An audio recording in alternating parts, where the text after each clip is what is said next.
Siddhnath charitable trust Upleta દ્વારા શહેરમાં corona વાયરસની મહામારી સામે રક્ષણ આપતા ઉકાળાનું વિતરણ કરવામાં આવ્યું હતું। સમગ્ર વિશ્વમાં કોરોના વાયરસને કારણે અનેક લોકો ઝપેટમાં આવી ચૂક્યા છે તેમજ તેના કારણે અનેક લોકોના મોત પણ થયા છે। ત્યારે આવા ગંભીર રોગની સામે સરકાર અને તંત્ર દ્વારા અનેક સાવચેતી અને સુરક્ષા માટેની ગાઈડલાઈન તથા સૂચનો અને સુવિધાઓ ઉપલબ્ધ કરવામાં આવી છે।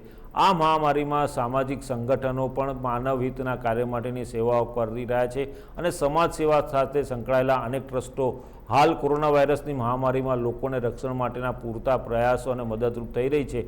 ત્યારે ઉપલેટાના આ ટ્રસ્ટ દ્વારા કોરોના વાયરસની મહામારી સામે લોકોને રક્ષણ મળે અને લોકોની રોગ પ્રતિકારક શક્તિ વધે તે માટે મદદરૂપ થવા માટે ઉકાળાનું વિતરણ કર્યું હતું, જેમાં બહોળી સંખ્યામાં આગેવાનો ઉપસ્થિત રહ્યા હતા।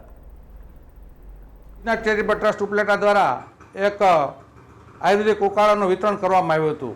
આ આયુર્વેદિક ઉકાળાને કારણે લોકોની રોગ પ્રતિકાર શક્તિ ખૂબ જ વધારો થાય અને કોરોનાની સામે લડત આપી શકે। આયુર્વેદિક ઉકાળાનું વિતરણ અમે ઉપલેટાના વાલ્મીકી વિસ્તાર સોસાયટીમાં ચુનાડાવાસ રઘુવંશી આવ્યું હતું અને તેમાં આશરે 1000થી 1100 લોકોએ લાભ લીધો હતો અને લોકોમાં એક અનેરો ઉત્સાહનું વાતાવરણ જોવા મળ્યું હતું।